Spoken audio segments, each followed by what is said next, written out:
Bismillahirrahmanirrahim. Assalamualaikum warahmatullahi wabarakatuh. Alhamdulillahi rabbil alamin. Assalatu wassalamu ala asyrafil anbiya'i wal mursalin Sayyidina Muhammadin wa ala alihi wa ashabihi ajma'in. Amma ba'd. Hadirin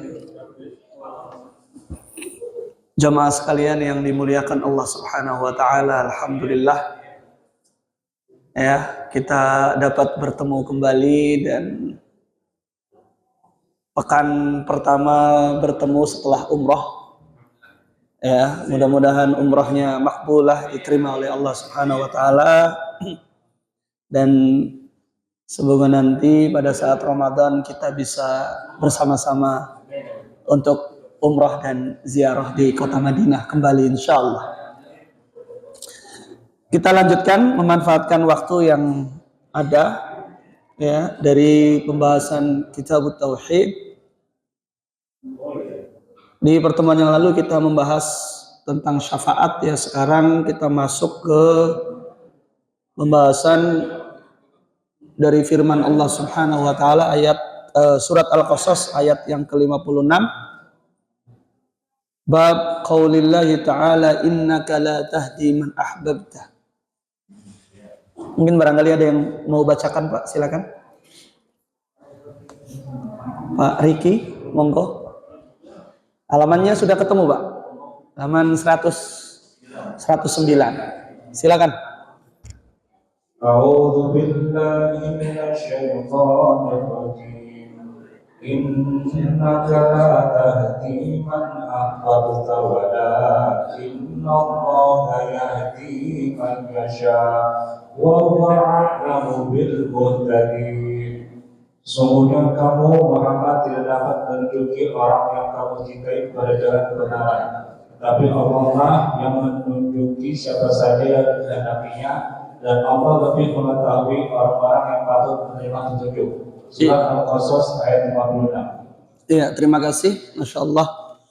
Ini adalah bab yang dituliskan oleh penulis rahimahullah ya, di mana beliau menukil dari surat Al-Qasas ayat 56. Allah Subhanahu wa taala berfirman, innaka la tahdi man ahbabta walakinallaha yahdi man yasha wa huwa a'lamu bil muhtadin.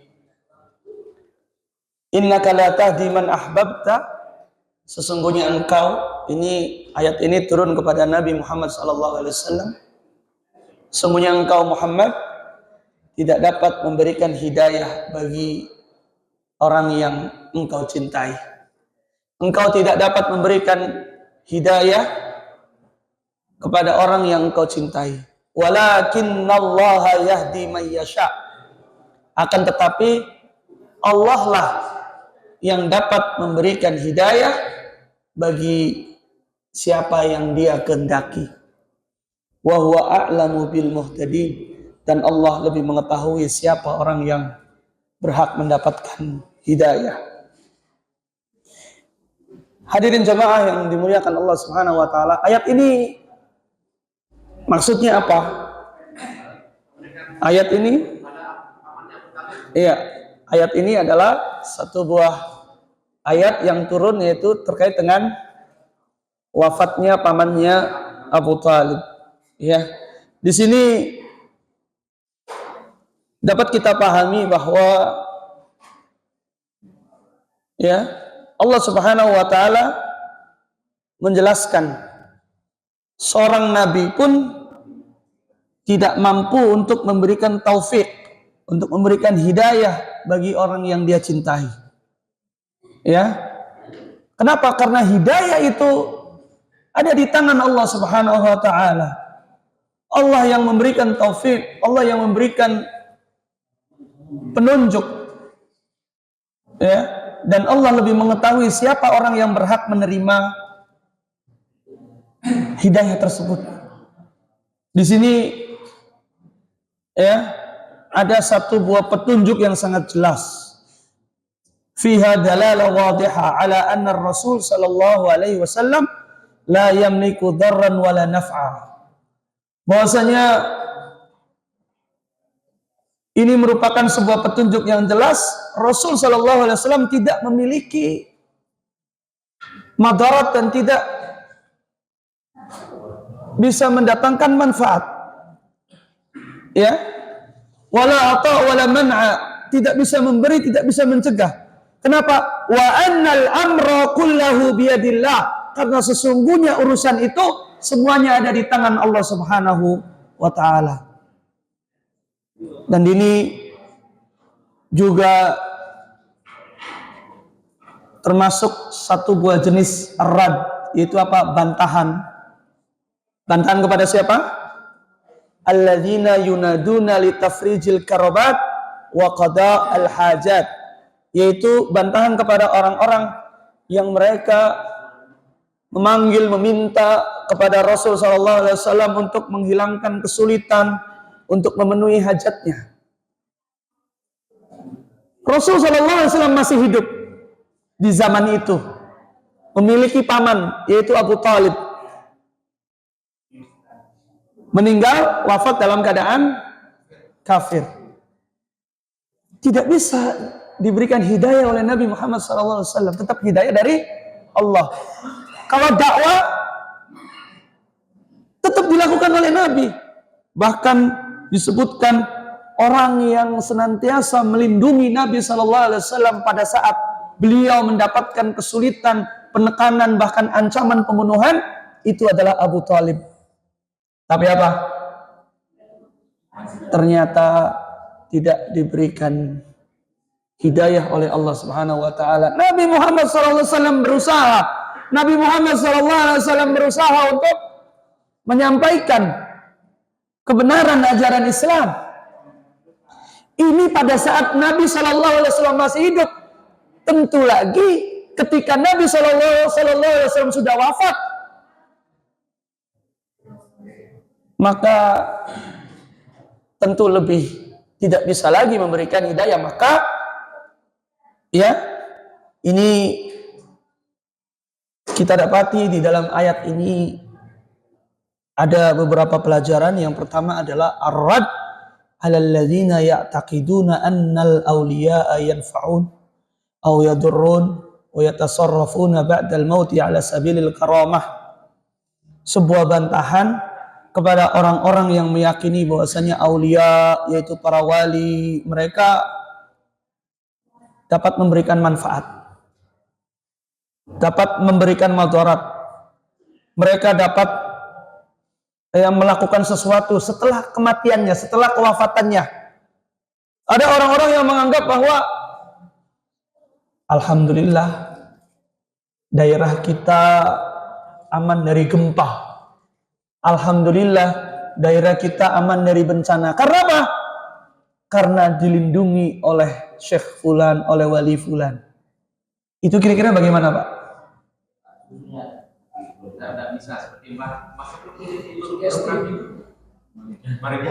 Makhluk itu, jangankan sudah wafat, masih hidupnya saja, tidak bisa turut campur dengan apa yang Allah Subhanahu wa taala lakukan.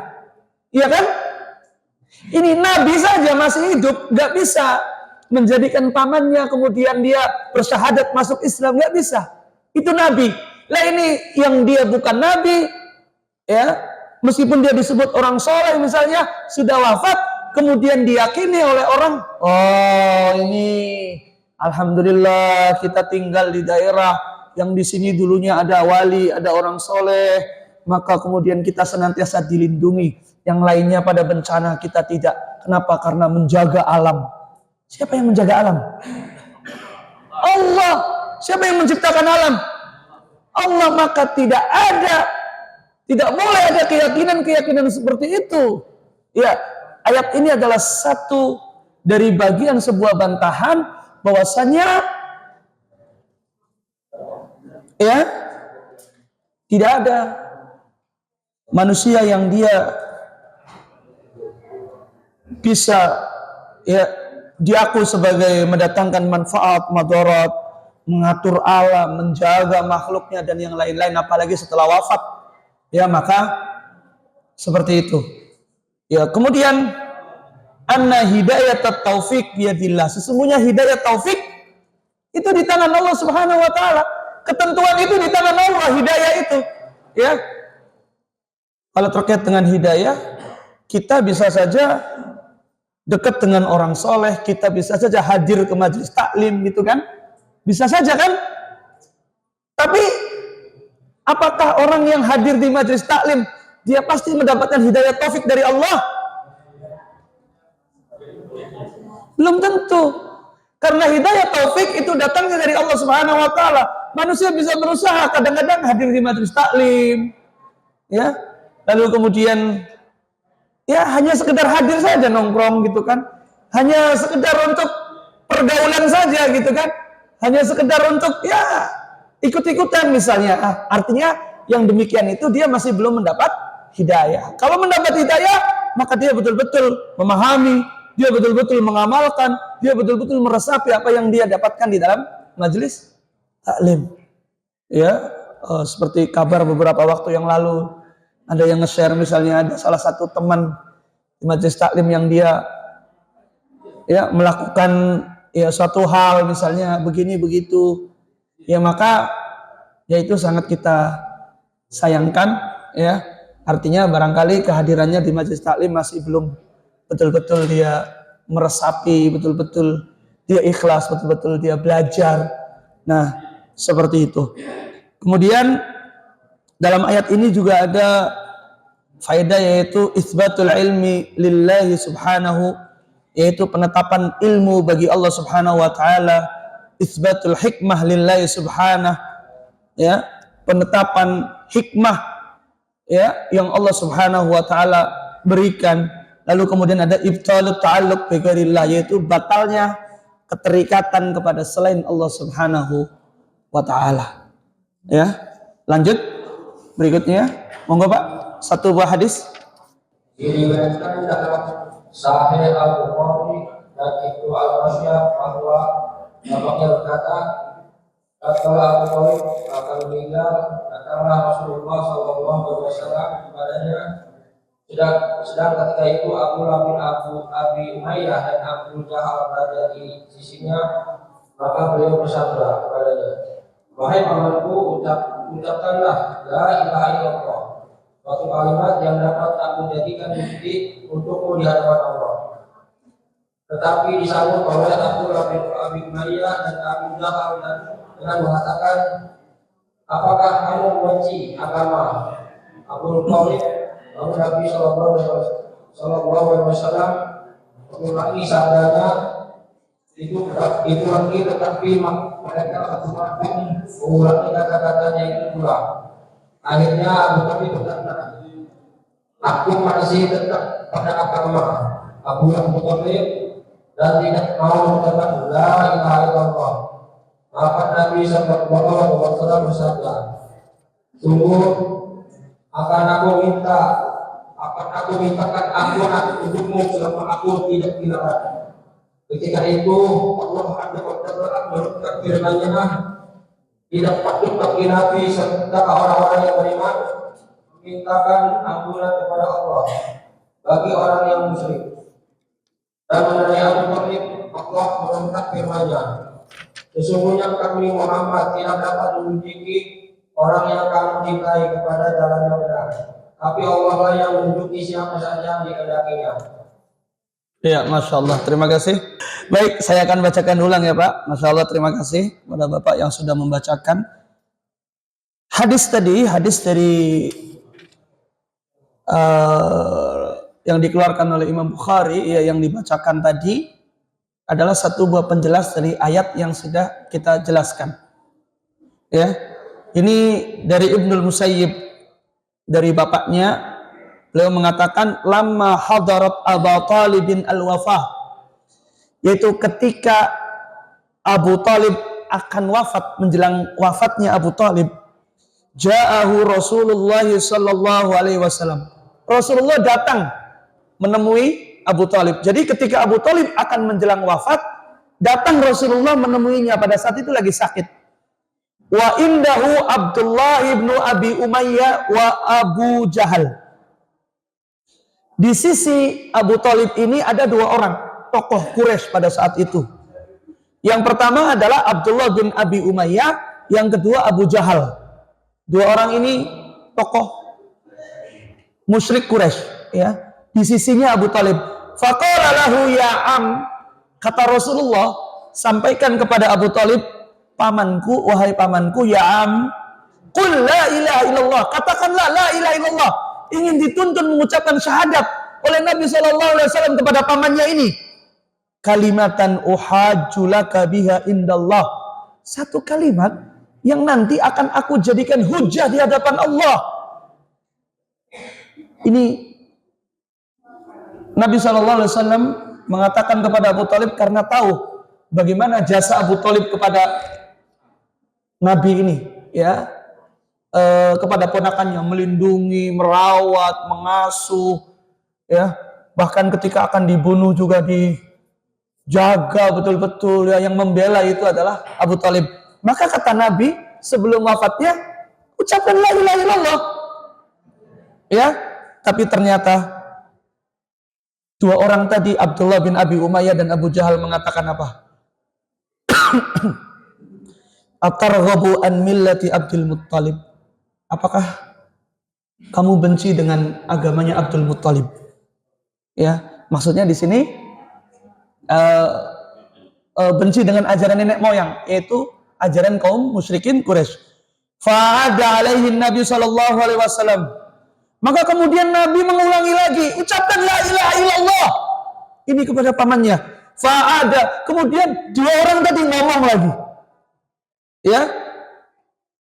Fakana akhar maqala huwa ala millati Abdul Muttalib. Ya. Wa aba an yaqula la ilaha illallah. Maka beliau Abu Thalib wafat dalam keadaan mengikuti milahnya Abdul Muttalib, yaitu mengikuti ajaran musyrik. Meninggal dalam keadaan musyrik. Wa aba an yaqula la ilaha illallah. Beliau tidak mau mengucapkan la ilaha illallah. Ya, faqala Nabi sallallahu alaihi wasallam, maka Nabi sallallahu alaihi wasallam mengatakan, la astaghfirunna laka ma lam unha anka. Aku akan minta ampun kepada Allah selagi itu tidak dilarang. Kenapa? Manusia, kita punya paman yang kita hidupnya tidak punya bapak, tidak punya ibu, kakeknya sudah wafat. Ini cuma ada paman ini yang sayang kepada kita. Kita diasuh dari kecil, dibesarkan. Dakwah yang bela paman, hidupnya yang bela paman, semuanya dibela oleh paman, meninggalnya dalam keadaan kafir. Sedih nggak? Makanya disebutkan wafatnya Abu Thalib itu di sana berbarengan dengan tahun wafatnya istrinya beliau, Khadijah radhiyallahu anha. Itu disebut dengan Amul Huzn, yaitu tahun kesedihan. Sehingga ingin minta ampun, ingin minta kepada Allah diampuni dosanya Abu Thalib ini. Maka kemudian dijawab oleh Allah Subhanahu wa taala di dalam surat At-Taubah, "Ma kana lin-nabi walladzina amanu anni ayyastaghfiru lil musyrikin walau kanu uli qurba." Tidaklah seorang nabi dan orang-orang yang beriman mereka meminta ampunan bagi orang-orang musyrik meskipun dia adalah kerabat dekat. Ditolak oleh Allah Subhanahu wa ta'ala.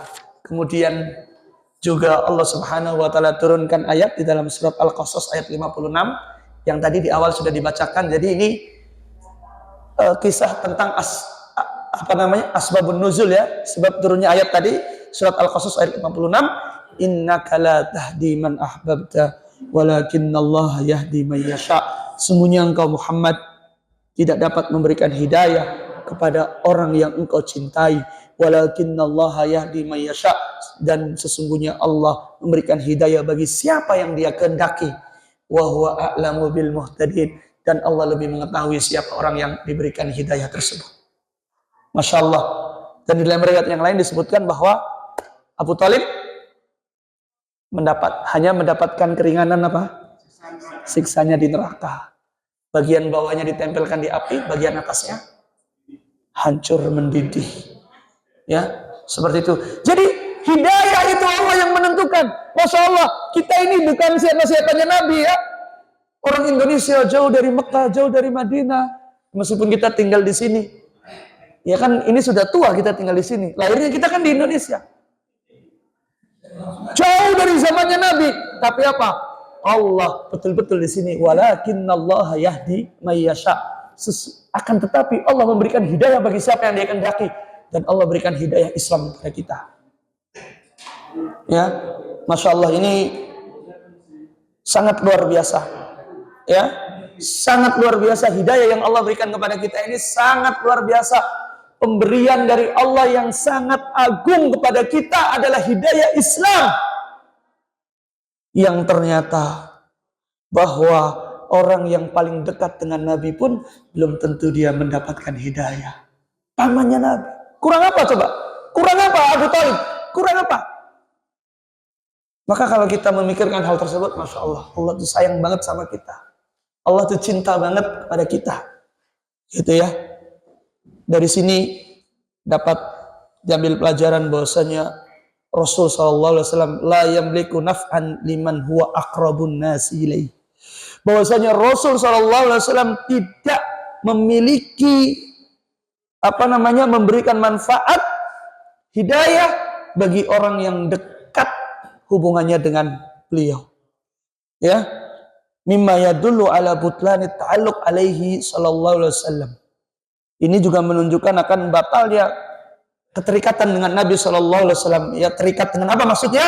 Lijal bin nafa', untuk menginginkan adanya manfaat, atau daf'id dar, menolak bahaya, wa ghairuhu min babin aula, dan yang lainnya itu adalah bab yang lebih utama. Maksudnya apa? Saat Rasulullah masih hidup pun ternyata Rasulullah tidak bisa memberikan hidayah. Rasulullah hanya menyampaikan kebenaran ajaran, tapi hidayah dari Allah. Maka terlebih lagi ketika Rasulullah sudah wafat, kita minta kepada Rasulullah dengan alasan itu adalah seorang nabi, maka itu tidak benar. Kalau kita minta kepada Allah Subhanahu wa taala.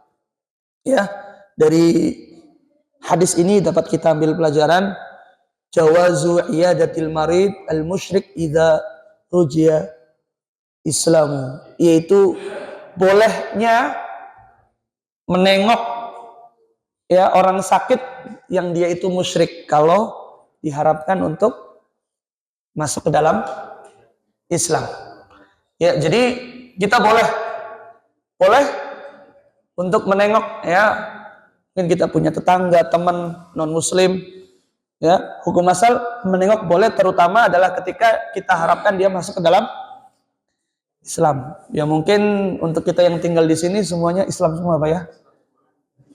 Kecuali mungkin ada dari negara-negara tertentu gitu kan.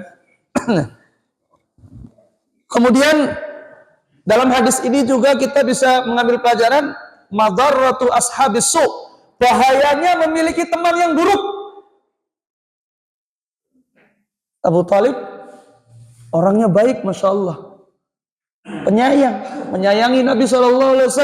Tapi apa? Masih berteman dengan teman yang buruk, yaitu Abdullah bin Abi Umayyah tadi dan Abu Jahal. Sehingga dalam keadaan yang sangat genting, dia tetap mempengaruhi. Dan ini bisa kita ambil pelajaran, Pak. Kalau kita pilih teman adalah pilih teman yang baik, yang beriman, yang Islam, yang soleh, yang mengingatkan kepada kebaikan, yang mengingatkan kepada ketakwaan, yang mengajak ke majelis taklim, yang terus belajar, kita sama-sama belajar, mendengarkan firman Allah, mendengarkan sabda Nabi SAW, mendengarkan penjelasan ulama. Karena belum tahu kalau kita punya teman yang buruk, na'udzubillah, di saat-saat kita genting menjelang wafat, tidak bisa menunjukkan, tidak bisa membawa kita kepada kebaikan. Ya.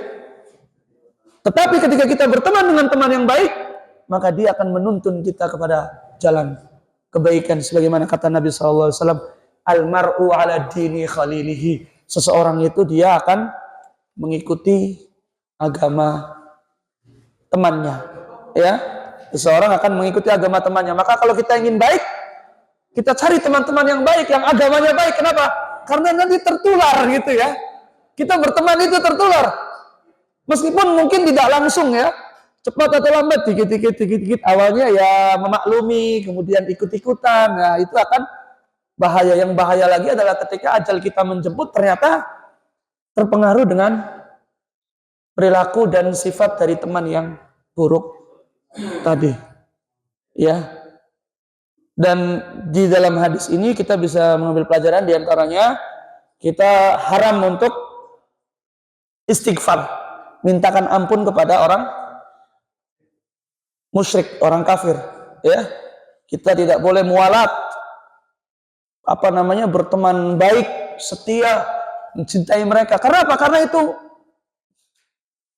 yang pertama tentang istighfar ada larangannya dari Allah Subhanahu wa taala. Bagaimana mungkin meminta ampun? Dan dia mensekutukan Allah Subhanahu wa taala, orang kafir gitu ya. Nah, seperti itu. Kalau mendoakan hidayah bagi orang kafir boleh nggak? Boleh. Jadi ingat ya, perlu dibedakan. Doakan ampunan dengan doakan hidayah itu beda. Ya, misalnya kita punya teman dia non muslim, kita doakan dia hidayah. Ya Allah, berikanlah hidayah kepada si fulan misalnya. Itu boleh nggak? Atau misalnya ya kita menggunakan bahasa Arab, Allahumma hdihim misalnya. Oh, ya Allah berikan hidayah kepada mereka boleh. Tapi kalau misalnya Allahumma ighfir lahu warhamhu wa'afihi wa'fu anhu, dia sudah wafat, seperti itu boleh nggak? Tidak boleh. Boleh nggak? Nggak boleh. Kenapa? Sudah tertutup misalnya sebagai kafir non muslim, kemudian mintakan ampun nggak boleh. Nabi saja yang berdoa itu tidak dikabulkan ya oleh Allah Subhanahu wa taala. Makanya kemudian hal ini ya, entah karena alasan apa di beberapa daerah di Indonesia itu kadang-kadang ada saya pernah dapati dulu ya waktu zaman SMA itu ada teman yang non muslim gitu kemudian meninggal, itu ngundang tetangga-tetangganya yang Islam itu untuk ada tahlilan gitu kan, mendoakan sini, lalu kemudian orang-orang pada datang, ini gimana gitu. Dan ternyata di beberapa daerah itu ada itu seperti itu. Yang pasti bahwa kalau kita mendoakan dia mendapatkan hidayah maka boleh. Sebagaimana dulu ketika Nabi SAW mendoakan Umar bin Khattab untuk masuk ke dalam Islam. Tapi kalau sudah wafat mendoakan ampunan maka itu tidak boleh dilakukan. Ya karena apa? Nabi pun ditolak. Ya, mudah-mudahan ini bermanfaat. Dan yang terakhir di sini, hadis ini jadi satu buah bantahan bagi orang yang menganggap bahwasanya Abu Thalib itu masuk Islam. Karena ada beberapa kelompok atau beberapa orang yang mereka beranggapan Abu Thalib itu masuk Islam, tapi diam-diam katanya. Nggak tahu. Ya, nabinya nggak tahu kalau Abu Thalib itu masuk Islam. Ya, kenapa demikian? Ini kata mereka, katanya seorang pembela Nabi, melindungi, jasanya banyak, masa meninggal dalam keadaan bukan Islam. Itu Abu Thalib masuk Islam tapi diam-diam. Loh bagaimana diam-diam? Ini kata Nabi dalam hadis yang sahih riwayat Imam Bukhari mengatakan meninggal dalam keadaan kafir. Dan ya memang ini sangat pahit gitu ya. Ini sangat pahit, tapi kita mesti terima bahwa ya kenyataannya demikian dan ini jadi pelajaran bagi kita. Yaitu tadi beberapa poin-poinnya yang sudah kita bisa ambil pelajaran ya.